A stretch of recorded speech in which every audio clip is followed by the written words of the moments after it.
Oh no, press the wrong one.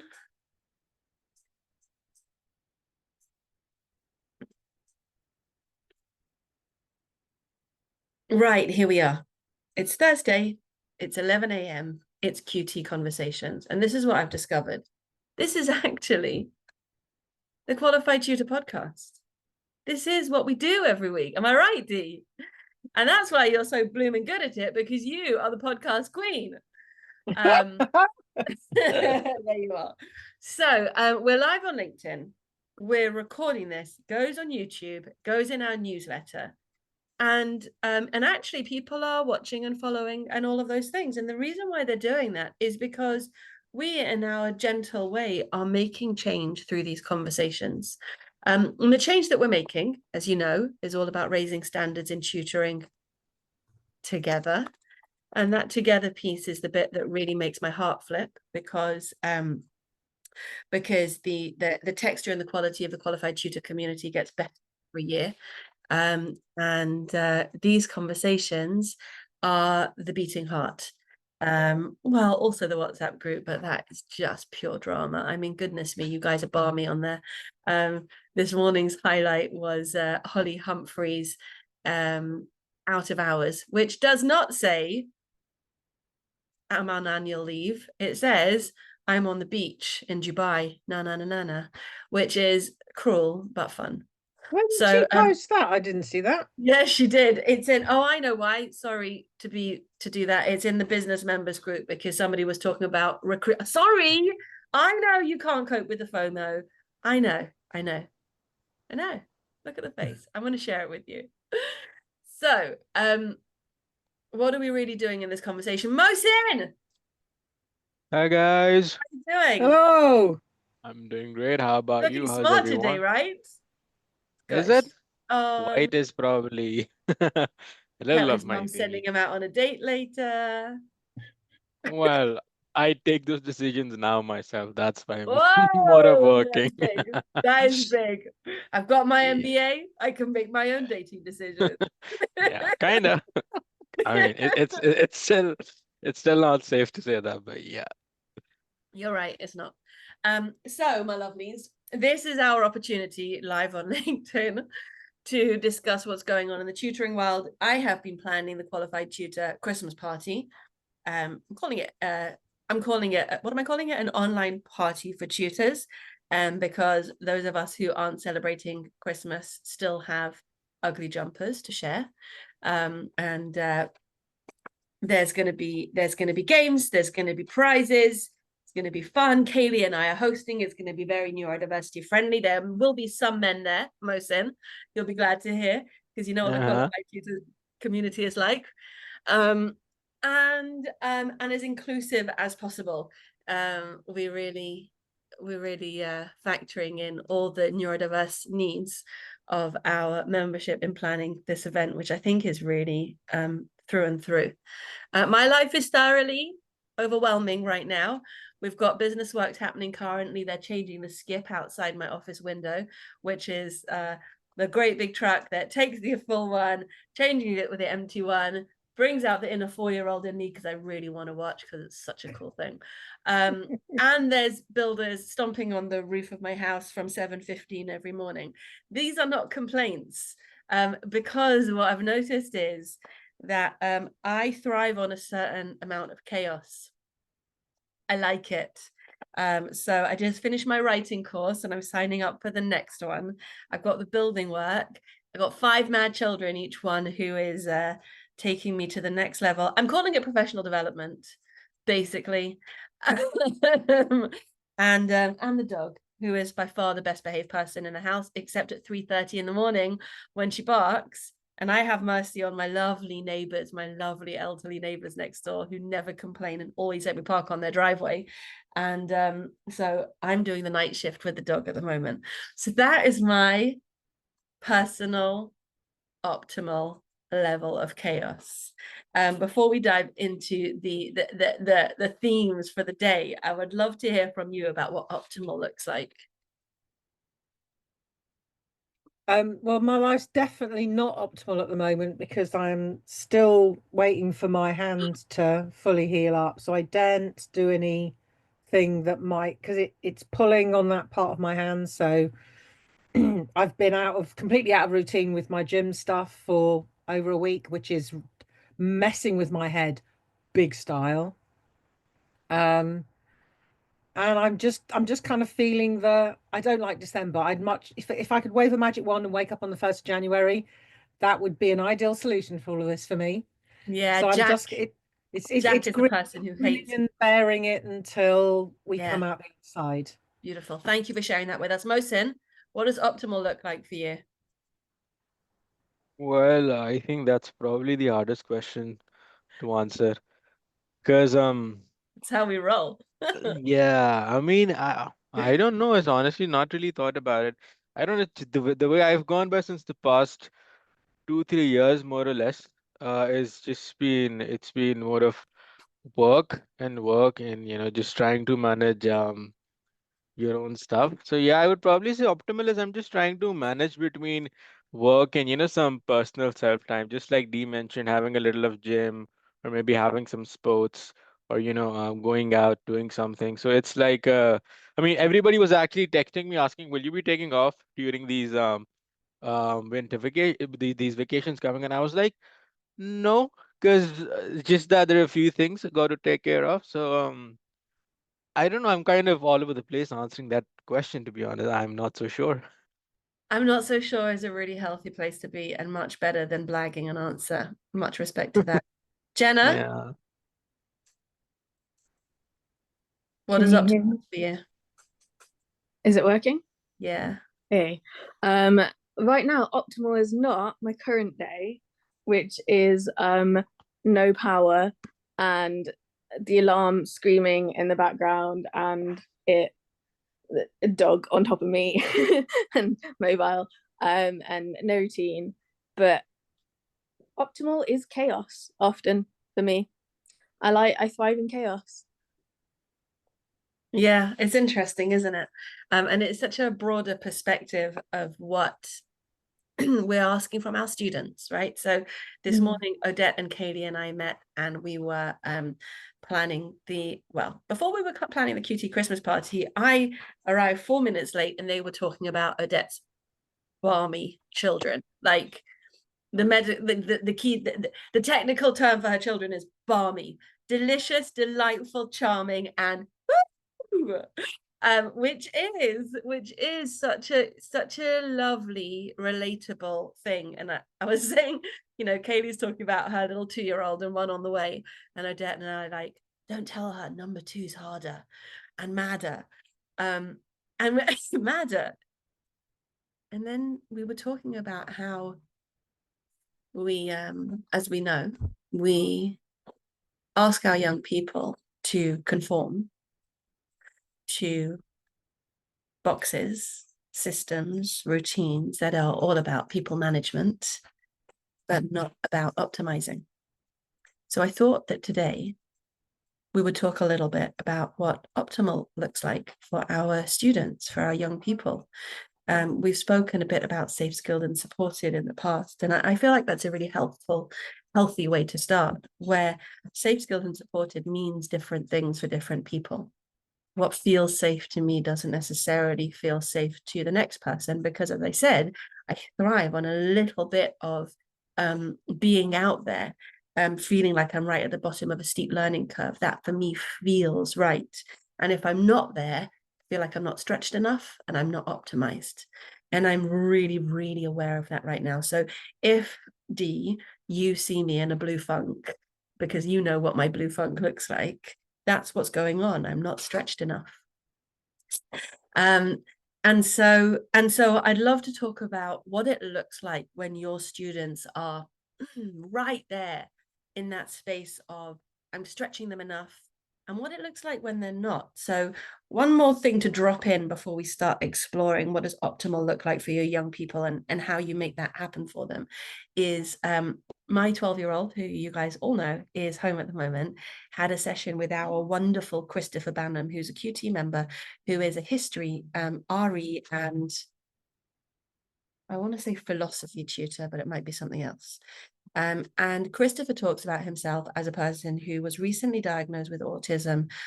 He crashed in school. He was a school leader for a long time. He worked extremely hard and presumably was extremely successful because he's a very relatable, articulate person. And when he crashed, he went nonverbal for, I think, 6 months, he said, which for a person who's running a home with a partner and children is no joke. And so when I pinged him last week and I said, you know, Daniel is really enjoying the lessons with you and he knows exactly what he's learning and he's covering awesome content, but he's getting slightly antsy, and I can see it from my vantage point. I can see that he's getting antsy, sort of wandering off onto different windows in the computer, that kind of thing, right? So Christopher said, well, what can I do that suits my needs, my neurodiverse needs as an autistic person? And Daniel's, oh my goodness, Jenna, your dog's eyes, you're killing me. What suits the neurodiverse needs of the student who is ADHD, bouncy as anything? And what was first interesting to me was that Christopher's first response was, if I'm not the right tutor for him, just let me know, that's fine. I won't take it personally. And I actually pushed back and I said, no, I think you are the right tutor for him. What can we do? And he said, well, we could do something with Lego. So off they went and they built a Lego. Jenna, how did he describe it? It was a Lego present, a Lego, sorry, I'm losing my words. I've lost it. Okay, it's coming back. It was a Lego presentation of the storming of the Bastille. Yes, was it? Yes. And no, you don't need to dive into this conversation because it's live on LinkedIn. I don't want you on social media. So it was a representation. So Christopher had his document camera on so that they were building simultaneously, and it was factually accurate, and so they worked out the whole model, what happened, where the key players were, what the significance was, all with concrete tools in their hands. To me, that is an astonishing adaptation. Would you agree? So let's start exploring what optimal looks like for your students and what you do to make sure that you stay there as much as you can, because you're a person too. Mohsin, what are your initial thoughts? Well, I think the first thing that you got to understand, I think that's where you just started the conversation off with, is that, everybody's different and everybody has, their own optimals. And you, as if, you being in a state, or you being in a position of being an educator, or, just tutoring someone or mentoring or something, I feel like you got to first need to understand that. So maybe for me, just like all of us, we said, and I think that is the reason we're actually here, is because all of us, let's say we just mentioned the fact that maybe chaos is kind of like optimal for us, but it could not be for someone else. I mean, that's totally fine. So I think that the first thing you got to, and that's what I learned a lot, and that's what has been helpful in this whole tutoring journey. At least for me, it's been helpful that you get to see a lot of different perspectives. You get to see a lot of different things, maybe which you never thought actually existed. The truth of the matter is that, because we just think in a certain way. So I feel like firstly is understanding what an optimal could be for a particular person, and just like you just mentioned the story of your son, I think you got to see that whoever you're teaching, how do they get easy, or in what ways you can bring them back into the lesson, or how do they feel comfortable. And so I feel like, again, it's you got to probably structure your lesson in a way that you're also talking a little about their interests. You're talking a little bit about how they're feeling. You may be trying to tell them some stories about yourself that they can relate to. And I think that kind of helps you foster an environment, number one, where they start trusting you, where they probably would start taking you as a friend. And then that's why I feel like I think teaching is a much bigger of a responsibility.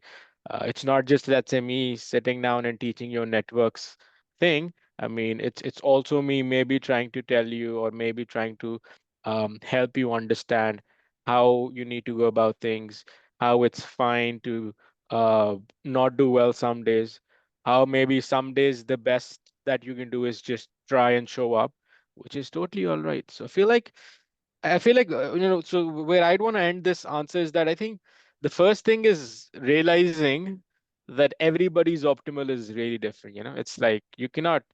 It's the same thing that says that somebody can fit in a square, maybe somebody can fit it in a circle. You'll try to fit in pegs into a square, you'll just mess them up. You'll just mess them up. You'll bash the little edges off them. Jenna, go for it. It's not just that optimal is different for different people, it's that for the same person, optimal is different day to day, hour to hour, minute to minute. And the beauty of not being in a traditional classroom setting is being able to adapt like that, to pull stuff out of the air or out of your back pocket, or switch over to something that matters. Because everything we learn, it doesn't matter how neurotypical or how neurodivergent you are, or how supposedly intelligent or academic you are or not, if you are invested in something, you're gonna, like, even on your worst day, you're gonna be able to engage in something, whether that's just doing a coloring and like, hold on, one you've of made my an assumption there that I'm curious about. And Mohsen, I need you to know I took down tons of notes from what you were saying, but I didn't want to, I wanted to hear everybody's initial thoughts first. So I'm going to pull them out in a second. But when you just said there, Jenna, about you can do something today. Why is it important to do something? Is it important? Is it okay to just write off a day? Is nothing something that you could do today? This is a massive question. And yeah, there are going to be times where the thing that you are doing, this something that you are doing, is choosing self-care, is choosing to go stare at a wall, choosing to just exist. Yeah. And this idea that you need to be productive all day, every day is so, yeah, it makes me want to like properly fisticuffs the whole system, because it's what broke me. It's what put me in a psychiatric ward, right? Like, you can't, for so many of our young people who feel so trapped, you end up fighting yourself because there isn't a thing to fight against. I was speaking with a friend today who said that in a therapy session recently, she realized that she has such high expectations of herself, and that's where all the exhaustion, and no, actually her phrase was disappointment. She says, I constantly disappointed, and now I'm doing it to my children as well. And I have these high expectations from them because they're my children and I made them, and I have high expectations from myself, and I'm constantly disappointed in them. And are we at a place? And for me, it always comes back. So I have this thing at the moment that the world is obsessed with dogs and phones. And in a way, dogs are the antidotes to phones, because of mindfulness, because of presence, because of concreteness, all of those things. And we have this sort of wonder at the back of our minds, is AI going to replace tutoring? And we all know that it's not, because we know that it's the humanness that makes us magic. But I think that there's something, I've totally lost my thread. Dee, where are you? I'm very glitchy today. And it's really empowering for me to see someone like you, who I in very high esteem because of the way that you hold things together. And I was reflecting on this on my walk this morning about the way that you manage these conversations. And I am every week completely in awe about how you ask questions, and then you pull stuff out, and you really, and you're then able to kind of meld it all together into something really helpful at the end of it. It's amazing. But for you then to to be vulnerable and to demonstrate that actually there are days when, like today, it's just totally glitchy and that's okay. But I Yeah, echo and that goes too. back to what Mohsin said about modeling. You know, Mohsin, you said sometimes you just have to show them that some days are not optimal. And it's And I've done showing that us. I've done that several times with my students this week. And because how's it been? I am not having an optimal week. How's it been? And it's because it's students that I know really, really, really well. Yeah. I Okay. wouldn't do that with a student who I don't have that knowledge of who they are as people. Mm. It's And all that, about and that again was what Mohsin was saying earlier about asking them the questions and telling them about you, building the relationship, but also getting to know them sufficiently that they have context when you're modeling, that they know that you're not just an unreliable person. It actually is coming from a place of additional reliability. Mohsin didn't like something I said. He's left. Jenna, go for it. I think that there's something really powerful in being a human and being honest about humanity and what that is and what success actually really looks like and is. Success isn't pain. No pain, no gain is a fallacy that is damaging and ruining humanity and people. And I think that, like, for me, all of this conversation is so much at the foundation of what I do. It's so core to me.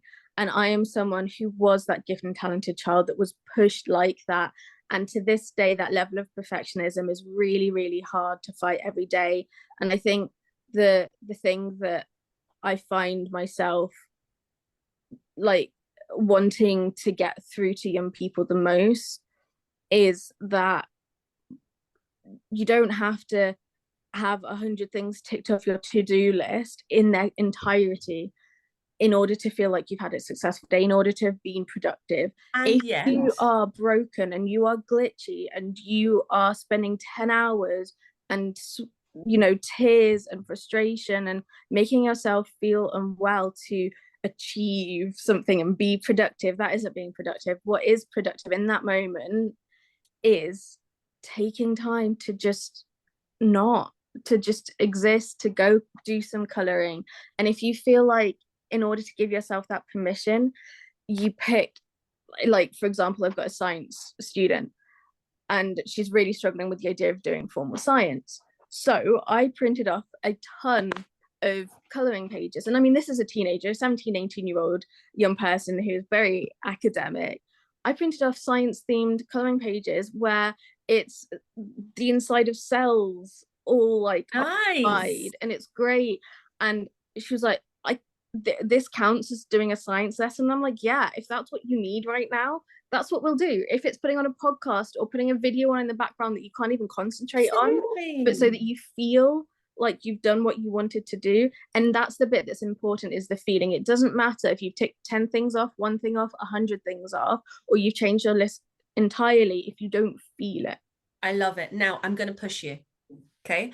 I have an adult who lives very close to me, who is ridiculously productive and starts the day at 5:20 in the morning and doesn't go to sleep until I think there's a correct time of going to sleep, which is probably at around 11, and basically just marches through their life and is as opposite to me as could possibly be. And yet I think it's important to remember, when we talk about being inclusive, we must also include those people who do like boxes and are square pegs and do like to march around their day ticking things off lists. And we are only through and through authentic, inclusive people if we can remember to include them too. And I would like to suggest that the reason why sometimes we struggle to is because we feel threatened or judged or jealous or jealous. Like it's the comparison is the thief of joy, right? Is that these are the people that we are told are the right people, the perfect people. And I think that's why I say it doesn't matter how many things you've ticked off, whether you are that person who does plow through like that. If you feel like you are successful, if you feel like you are enough, that's the bit that matters. It doesn't matter what you do to get there. If you are feeling like you're enough, because you are enough, feeling like it and believing it is the hard part. If that's going to look different for everyone, right? And day to day, year to year, moment to moment, event to event, that's going to look and feel different. And it's about building that feeling, that status quo, that repertoire of tools and fallback, so that when you feel dysregulated and you feel put off that path of being enough and feeling like you are doing enough and achieving enough and just being enough, that you know that you have things in place that you can fall back on that make you feel solid again. Nice. Because it doesn't matter where you are enough. Okay, I really, really want to come back to that point of you are enough. Dee, I want to hear from you, and then I want to hear from Mohsen. But if we can come to, if this conversation takes us to a place where we can explore what enoughness looks like, so that we can overspill that to our students. Wow. Go ahead, Dee. And this is something I have always struggled with, that I struggle with the I am enough thing. And when I get to a place where I'm believing it, and then something change, and then that I am enough, and then something changes, and what I think might help to get me back to a place where I believe it, it's not working anymore. And I struggle then with, well, that worked, so why is it not working now? And is that like the exercise? Would that be an example of that? Yeah, absolutely. And now exercise has been taken away from you, and it starts unraveling your sense of self. Yeah, Repertoire. Absolutely. And that's what I'm lacking, is the ability to self find what else is going to be helpful, which is why, as a coach, I need regular coaching to help me explore all of this. And, you know, one-to-ones with the likes of Jenna and other members of the QT community, dropping those into my life at regular intervals is what's helping. And yes. And it's recognizing that needs to happen. Yes. And it needs to be, sometimes it's planned, sometimes it's completely unplanned, and that's often even lovelier. But also young people who, because they're younger, don't have the life experiences that we have, how do we help them develop that repertoire of tools and everything else that is going to enable them to, when they're in a place where life is glitchy, that they are able to by themselves put themselves back in a place that then helps with that regulation. I got very into an approach called innate health, which is also called the 3 principles, and it's worth looking into. Jenna knows it. It's worth looking into because it's an educational approach rather than a psychological approach, which basically says that our baseline is fine.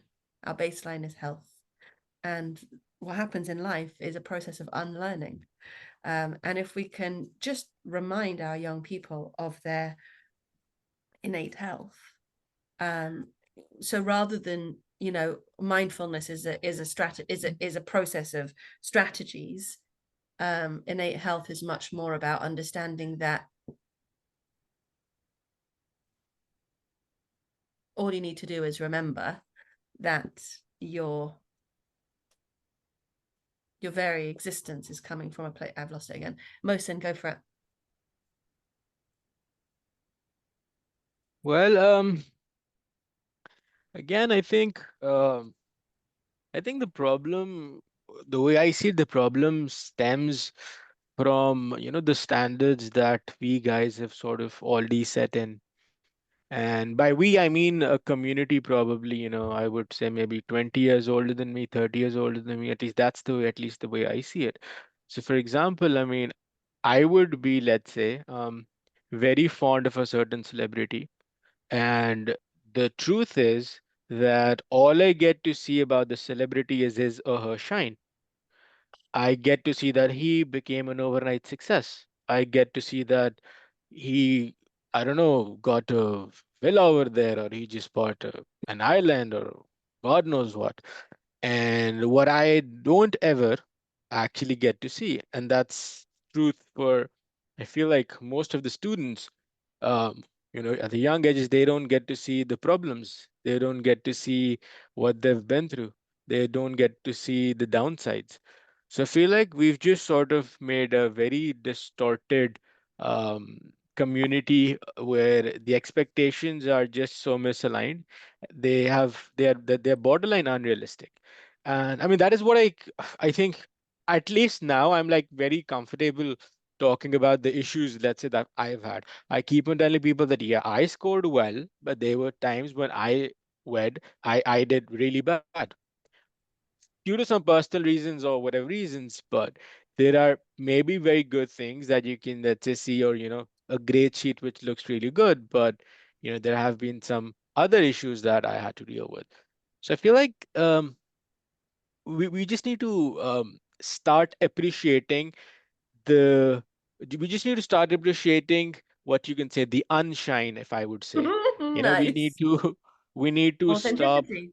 Exactly. We need to actually just not appreciate or be fond of people, or be fond of things which shine. I mean, that's probably my whole point. We got to learn about the stress that goes on. We got to learn about the thing that it's okay to fail. It's okay to be all over the place. It's okay to be glitchy.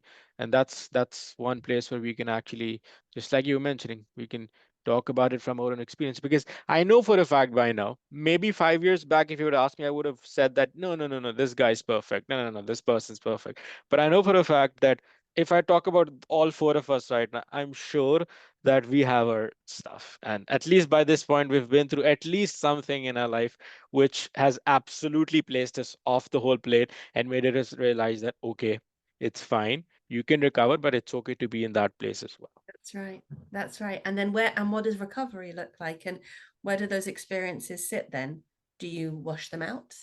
Or do they become part of you? Do you build around them? Well, that's a hard. Honestly, I don't know. I mean, it's just like everybody might have their own ways of dealing with it. Um, I think for me, the way it generally goes by is that first part is generally denial. Whenever something happens, I'm actually in absolute denial. That kind of I spend some time in that, and then things kind of start getting back to it. So I think the truth is that you can never get rid of them. You grow around them. But the only thing is, I think the way I've learned is that you got to pave through a particular problem. It's easier said than done.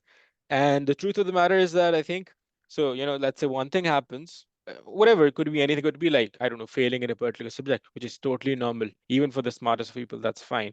I mean, so what happens is that you maybe feel like that, okay, that you got to go through it, but maybe sometimes it's going to take a little bit of time for you to actually adapt to that. And then your body's probably going to gain that strength. It takes time. You got to give yourself some time. And then you can probably go through it. So the idea is that um, you cannot totally wash it off. But I feel Okay, so like, hold on. So this is what you've just given me here. When you said about taking time, it makes me think about process and the beauty of process and how process is in a way the opposite of shine, right? So I don't really want to see the shiny person unless I can see that they weren't shiny when they woke up this morning and there's been a journey. So I'm not judging shine. I just think that it's not healthy unless you can also see process. And I think that what I love about these conversations is there's sort of an unmasking that happens here. What are your thoughts? Have you heard of kintsugi? Only the Michael Morpurgo book. So I think you need to tell me. In Japan, they repair broken things Yes. with glue that has gold in it. So when they put it back together, the repaired thing is It's more more beautiful than it was before it was broken. So I'm working on, because we're doing this building works at the moment, I've got to become an interior designer for a minute, which is hilarious because I don't care, but I have to care. Yeah. It's in service of my family to care, and I'm thinking about all their needs and the way that they move around the space and how I can make them comfortable and optimize things for them, for me, for the harmony of all of us. And there's one of the ideas that I've come up with is family stories. And because I don't want to be a person who all of a sudden is fussing about curtain pleats, but isn't it interesting to plan a home around family stories and actually build and communicate an identity that's not about perfection? It's about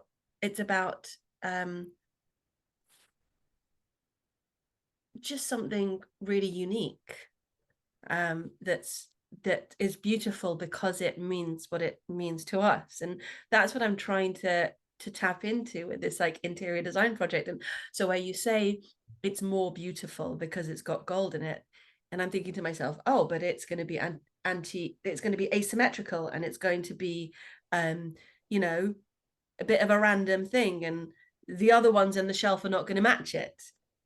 And that's fine because it has its story.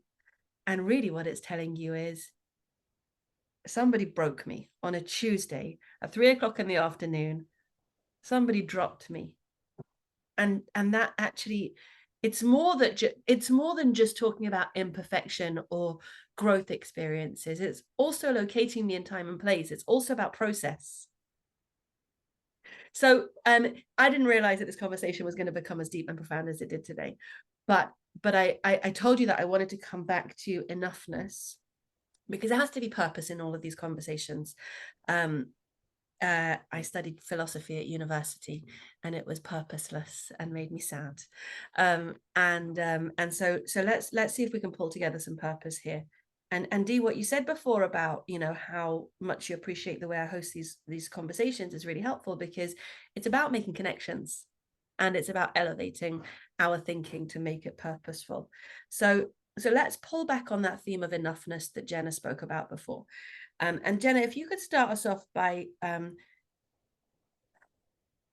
in your language of talking about I'm enough, it was axiomatic. You were saying that it's true. Yeah. So an axiom is a statement that is by definition true. It is a foundational principle. And for you, it was very, very clear in that statement that I am enough is a foundational principle. Can we start from there, please? And what that means to you as a person, and whether it rubs off on your students, which I deeply believe it does. It's easier to say it and to support people to believe it for themselves and to believe it myself. And that is true for so much of what we do. And it's something that my students remind me of. They call me out on it, on telling me that, you're showing us how to feel like we've done enough in terms of even personal hygiene. Like for a lot of neurodivergent people, personal hygiene is a real challenge. And that includes for me. And I'm honest about that. And the way that I try really hard to demonstrate to young people what believing you're enough looks like day to day is being more mindful and more intentional and more deliberate about the language I use to refer to myself, and how honest I am with the people around me about my optimal, my current state of being, and what that looks like, and what bits of it are still showing that I am enough and that I'm doing enough. And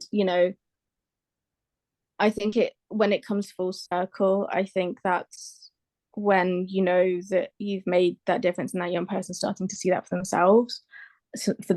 And I think that it takes a village, right, for all of us. And the reason we do what we do is because we've had those challenges and we want to make these differences for the young people that we didn't have ourselves. Like, I wish that I had teachers like you guys when I was growing up. I wish that I had someone who didn't just see the percentage score and my grades and see my value that way. And I am open with my young people about my journey and that I am struggling still to continue that journey, but that journey is constant, right? Life is constantly changing. It doesn't matter what you do. The one certainty is that there will be change, there will be difference, and it's finding, and that's why I always come back to a repertoire, right? It's not just about having one thing about you that is grounding, that is finding your footing again. It can't just be going to the gym, it can't just be that exercising, it has to be other things. It can be for example, your such brilliant dungarees, right? It can be your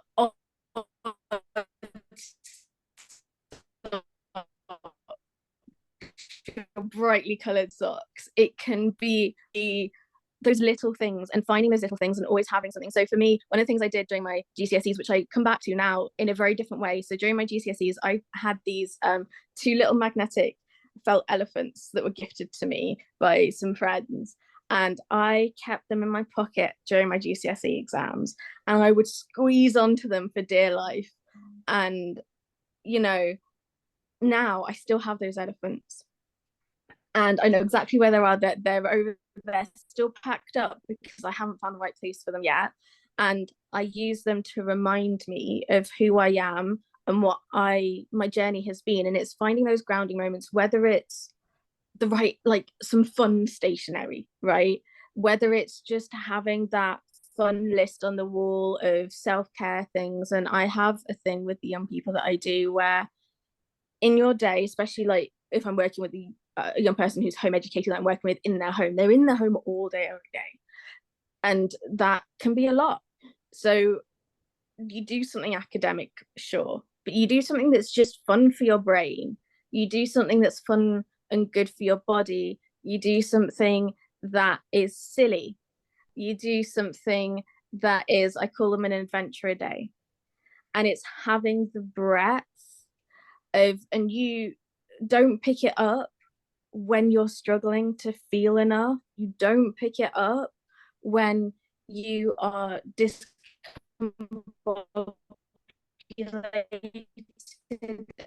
and not feeling like, pick it up every day that you can. Just like learning to deal with like a panic attack, right? You can't train a dog in the situation, you have to train for a situation.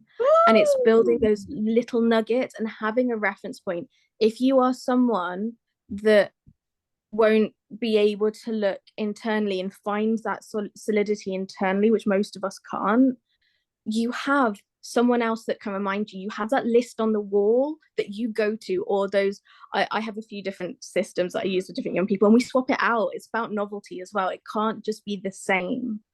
Because Jenna, going back to the same thing. There's so many nuggets here that I'm beginning to feel overwhelmed. But what I've understood in principle is that your phrase repertoire means a repertoire of things that remind me who I am.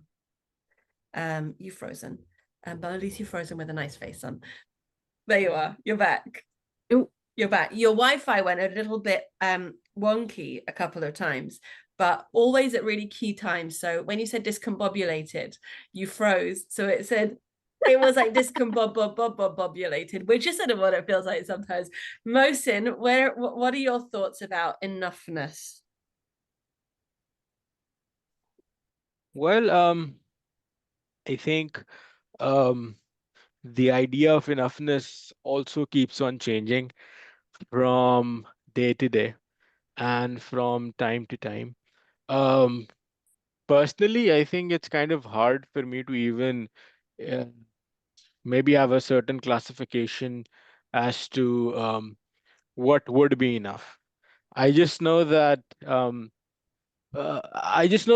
when you're trying out, when you're actually in action, and that could be something just like Jenna mentioned, that could be something like going to the gym, that could be something bigger and harder.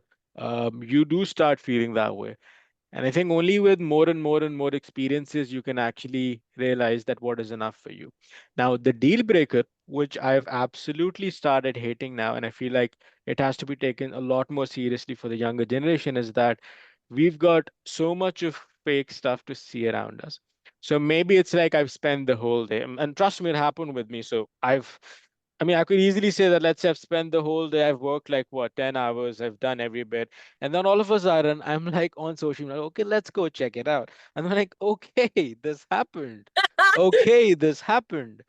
And till a very big time, I would actually, even for someone like me who's apparently very highly qualified and, ever on the expectations, Sorry, it, I'm it, calling you out. Don't you air quote your qualifications. You're awesome. yeah. No, I Don't air agree. quote it. Yeah. But my point of saying is that it kind of makes you question that. And but then again, like just I was talking about experience, just that I've just been a kind of a little extrovert. So I've got a good amount of people that I know. So a lot of times now that's where it was a study for me personally. So a lot of times I would, let's say, be talking to a certain friend of mine, and they'd be absolutely all over the place. And they'd be like talking how things are bad, etc., so on and so forth.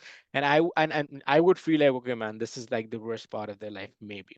And then 5 minutes later on, I would actually see an Instagram story coming up, which kind of makes it seem like as if their life is perfect. So my point is that we're just living in a paradox.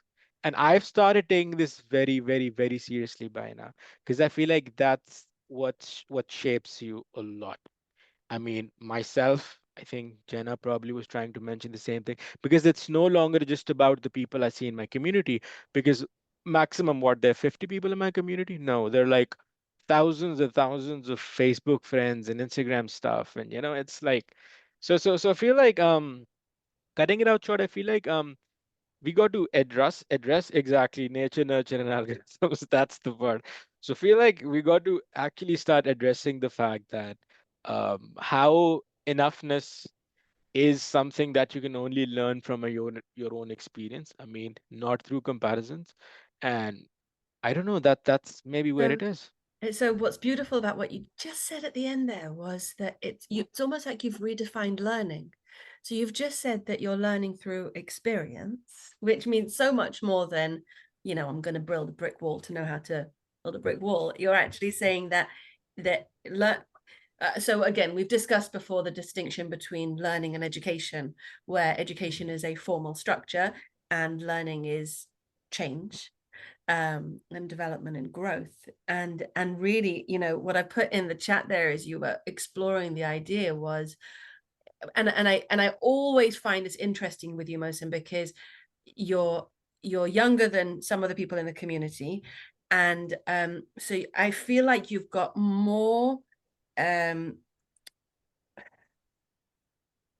you're at more risk of, like our students, falling for the fake stuff.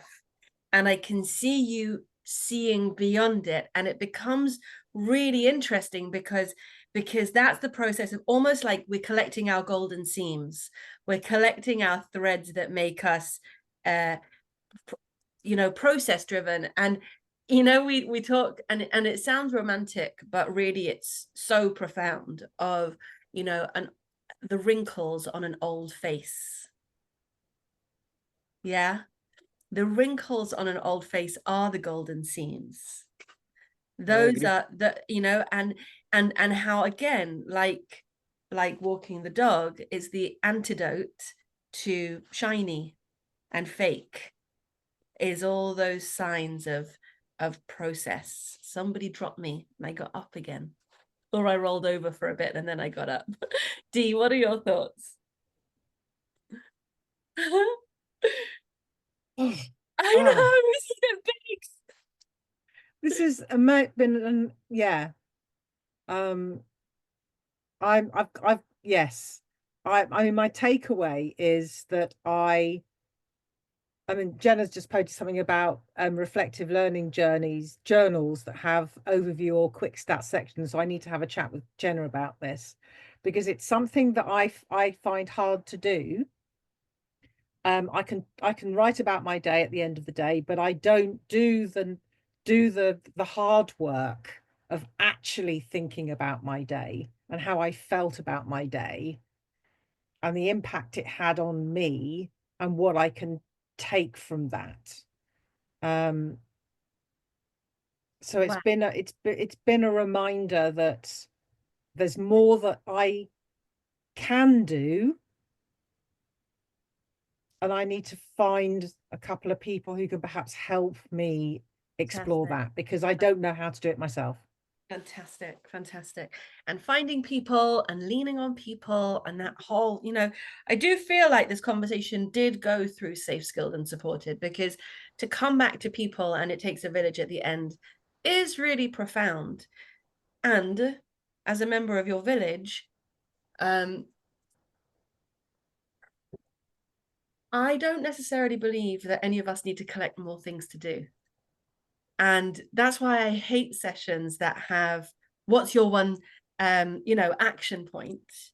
It makes me feel like the thinking isn't enough.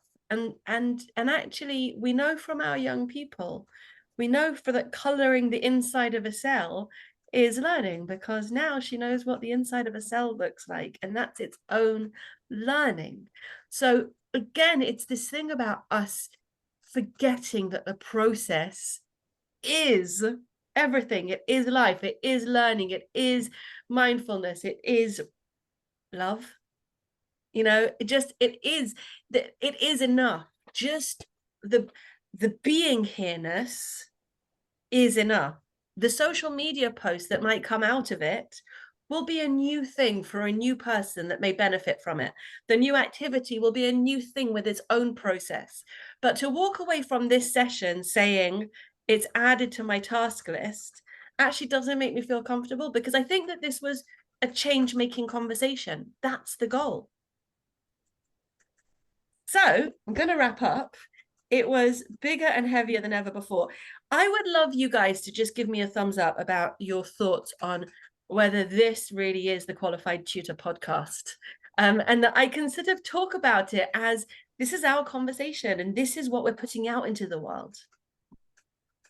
True. Absolutely, yeah. Because if people hear this, it will take them on their own journey. Yeah. It will, because of their own, of who they are and the experiences they have and the gold threads that they have, it will enable them to perhaps go explore, perhaps think a little bit differently, perhaps want to talk to someone about something.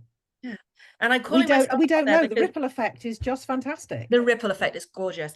And I just want to sort of call myself out, because it's almost like I just said, I've added something to my task list. But actually what I've done is I've taken 3 or 4 or 5 things off my task list by saying, we're already having a good enough conversation. I don't need to schedule another one. This is where it is. Come and find it. So absolutely. You guys are the best. Have a lovely weekend. I'm going to go and choose paint colors, and I'll see you next week. Bye, Dee. Bye, Jenna. Bye, Mohsin. Thank you. Thank you.